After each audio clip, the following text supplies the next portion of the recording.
ഇപ്പോൾ കാണുന്ന ഒരു പോസ്റ്റ് നടൻ അമീർ അലിയുടെ ഒരു ബാല്യകാല അനുഭവത്തിനെക്കുറിച്ച് ഉള്ള ഒരു പോസ്റ്റാണ്. അദ്ദേഹം പറയുകയാണ്, 14-ാമത്തെ വയസ്സിൽ ലൈംഗിക അതിക്രമം നേരിട്ടു, പിന്നെ ട്രെയിനിൽ കയറിയിട്ടില്ല. നമ്മൾ ഇന്നത്തെ കാലഘട്ടത്തിനെക്കുറിച്ച് പഠിക്കുകയാണെങ്കിൽ ട്രെയിൻ, വിമാനം, ബസ് തുടങ്ങിയതിലൊക്കെ യാത്ര ചെയ്യുന്ന ഒരുപാട് ആളുകൾക്ക് ഇതുപോലെ തന്നെ പല ആളുകളുടെ ലൈംഗിക അതിക്രമം നേരിടേണ്ടി വന്നിട്ടുണ്ട്. ഇപ്പോൾ ഇത് പറയുന്ന ഞാനടക്കം ലൈംഗിക അതിക്രമം ബസ്സിൽ വെച്ച് നേരിടേണ്ടി വന്നിട്ടുണ്ട്. അധികം സ്വവർഗ അനുരാഗികളാണ് ഇതുപോലുള്ള അതിക്രമം ചെയ്യുന്നത്. ചില പിള്ളേരെയൊക്കെ വളരെ ചെറുപ്പത്തിലെ അവർക്ക് ഇതെന്താണ് ലൈംഗികത എന്നുള്ളത് അറിയുന്നതിന് മുമ്പ് തന്നെ അവരെ മൃഗീയമായി ആക്രമിക്കുന്ന ആളുകൾ ലോകത്തിലുണ്ട്. അത് സ്വന്തം വീട്ടിൽ നിന്നുള്ളവരായിരിക്കും, അങ്ങാടിയിലുള്ളവരായിരിക്കും, ഏതെങ്കിലും ആരാധനാലയങ്ങളിലുള്ളവരായിരിക്കും, അല്ലെങ്കിൽ വിദ്യാഭ്യാസ സ്ഥാപനങ്ങളുള്ളവരായിരിക്കും. ഇവിടെ എല്ലാം ഇതുപോലുള്ള പൈശാചിക കാമദാഹമുള്ള സ്വവർഗ അനുരാഗമുള്ള ആളുകൾ പതിയിരിപ്പുണ്ട്.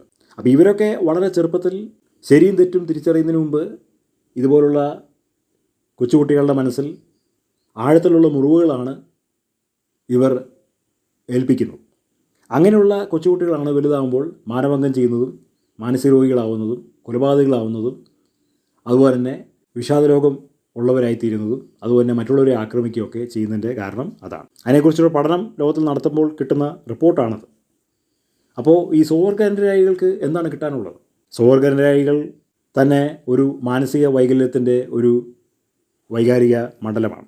മനുഷ്യനെ ഈ ലോകത്തിൽ ദൈവം സൃഷ്ടിച്ചപ്പോൾ അവിടെ സ്വവർഗാനുരാഗികളൊന്നും ഉണ്ടായിരുന്നില്ല. ആണും പെണ്ണും, പെണ്ണും ആണും തമ്മിലുള്ള ലൈംഗിക ബന്ധത്തിൽ മാത്രമേ ദൈവം അനുവദിച്ചിട്ടുള്ളൂ എന്നുള്ളതാണ് ലോകമതങ്ങൾ പറയുന്നത്. എല്ലാ ശാസ്ത്രങ്ങളും പറയുന്നത് അപ്രകാരമാണ്. പിന്നെ സ്വവർഗാനുരാഗികൾ ഇടയ്ക്കാണ് കയറി വന്നിട്ടുള്ളത്. എങ്ങനെ കയറി വന്നു എന്നുള്ളത് ഇന്നും ഒരു ദുരൂഹതയാണ്. പക്ഷേ മനുഷ്യൻ ഈ ലോകത്തിൽ ഉണ്ടായി ഒരുപാട് വർഷങ്ങൾക്ക് ശേഷമാണ് സ്വവർഗ അനുരാഗികൾ ലോകത്തിൽ ഉണ്ടായിട്ടുള്ളത്. എന്നല്ലാതെ മനുഷ്യകുലത്തിൻ്റെ ആദ്യത്തെ കാലഘട്ടങ്ങളിൽ ആദ്യത്തെ കുറേ വർഷങ്ങൾ ഒന്നും സ്വവർഗ അനുരാഗികൾ ലോകത്തിലുണ്ടായിരുന്നില്ല. അപ്പോൾ ഇതിനകത്തുനിന്ന് എന്താ മനസ്സിലാക്കുന്നതെന്ന് പറഞ്ഞു കഴിഞ്ഞാൽ ലൈംഗികതയുടെ പല പ്രകൃതിക്ക് വിരോധമായിട്ടുള്ള ചില മണ്ഡലങ്ങൾ അല്ലെങ്കിൽ ആരാധനാക്രമങ്ങൾ തെറ്റിയിട്ടുള്ള ക്രമം കെട്ടിട്ടുള്ള ജീവിതക്രമങ്ങളാണ് ഒരാളെ സ്വവർഗ അനുരാഗിയായിട്ട് മാറ്റുന്നതെന്നുള്ളതാണ് പഠനങ്ങൾ തെളിയിക്കുന്നത്.